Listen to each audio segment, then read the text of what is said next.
So, good day everyone. Today magdi-discuss tayo about mean, median, mode, and group data. So, mean.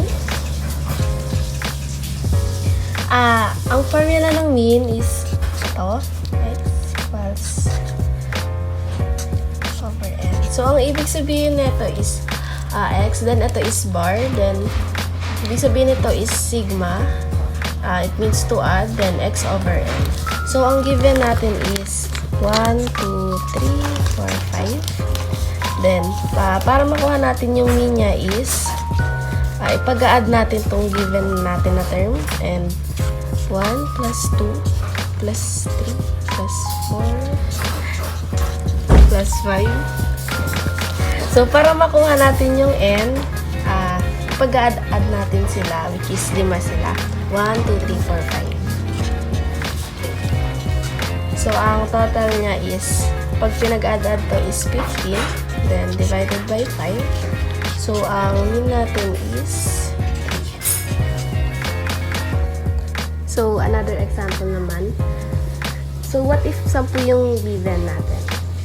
So, 1, 2, 3, 4, 5, 6, 7, 8, 9. So, ang gagawin lang natin is same lang din nung kanina. Pag-a-add natin sila. So, 1 plus 2 plus 3 plus 4 plus 5 plus 6 plus 7 plus 8 plus 9 plus 10.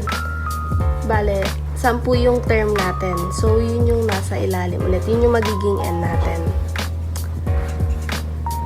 Okay. Para hindi tayo mahirapan, kalahati muna yung pag-add natin. So, itong 5 to is 15. Then, pag in-add natin itong 5 din to is 40 siya. So, 40 plus 15 equals 55 over 10. So, ang mean natin is 5.5. So, dako naman tayo sa median. So, ang formula ng median is ito, x. Then, n plus 1 over 2. Then, may pH na dito. So, ang given natin is 12, 23, 15, 19, and 23. So, i-arrange natin to from lowest to highest. So, magiging 12, 15, 19, 23, and 23. So, may dalawang case tayo. Bale, ang case 1 is odd number siya. So, pasok siya sa odd number kasi 5 siya. 5 yung n natin kasi 5 to. 1, 2, 3, 4, 5. So, ang another case naman natin is even number. So, mamaya ibigyan natin yung example doon. So, ito yung, ibig sabihin nito is, ito yung x, then curl. Yun yung pinaka-symbol ng median. So, solve na natin to. So, and ang n natin is 5 plus 1 over 2 th. So, yung th, yun yung order natin para malaman natin kung ano yung median natin mamaya. So, 6 over 2. So, pag dinivide natin to, ang sagot natin is 3. So, ito yung order. Bali-balik tayo sa kung ano yung in-arrange natin kanina. Bali, pangatlo. So, 19. So, ang median natin is 19. So, ito naman yung case to natin, which is even number. So, ang formula na gagamitin natin dito is ito. X. So, 1/2. Ito times sa n over 2. Ito yung order, th. Plus n over 2 plus 1 th. So, ang given number natin dito is yung term, which is yung term, 35 48, 27, 26, 30, 34, 48, 42, 28, 29. So, i-arrange ulit natin sila. From lowest to highest ulit. 26, 27, 28, 29, 30, 34, 35, 42, 48,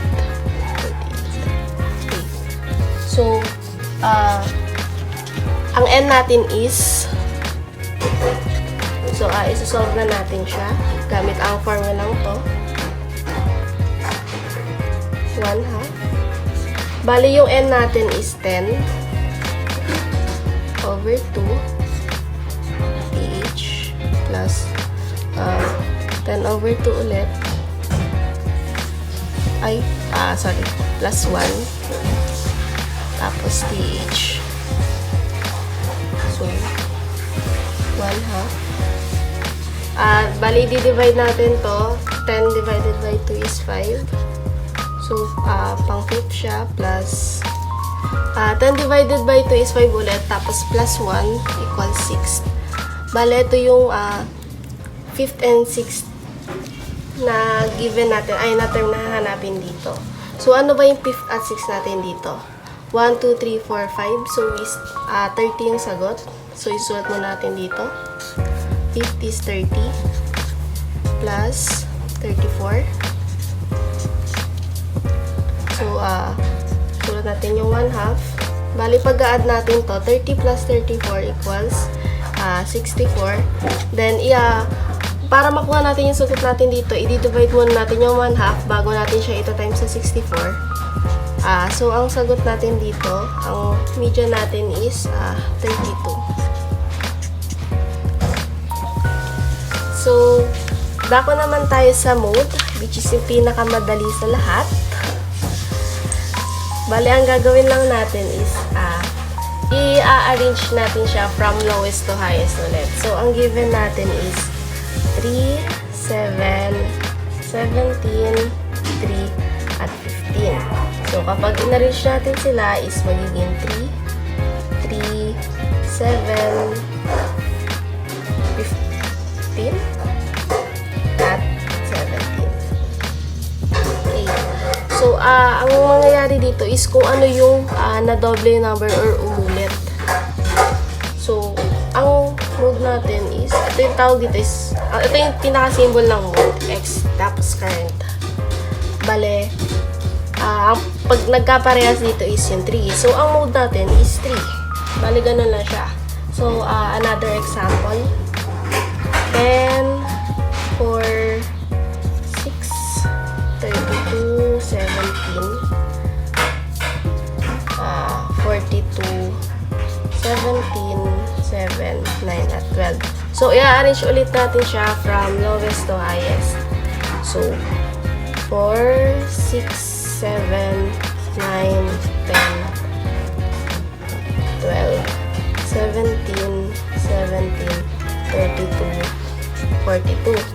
So, ang nagkaparehas ulit dito is yung 17. So, ang mode natin is 17. Ganun na siya. Pero what if naman pagka dalawa yung nagkaparehas na number. So, ito. Ito yung given natin doon.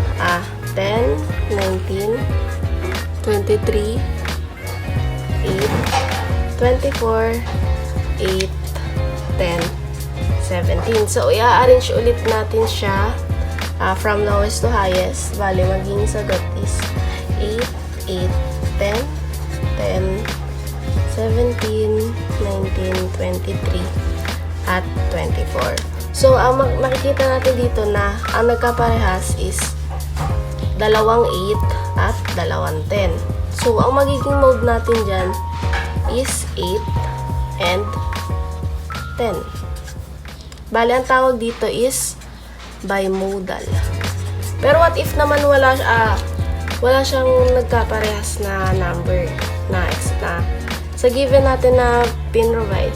Halimbawa, 1, 2, 3, 4, 5. What if ganyan? Bale, ang magiging sagot dyan is, bale, possible to. Ang sagot niya is no mode. Bale, ganyan lang gawin yung mode ng ungroup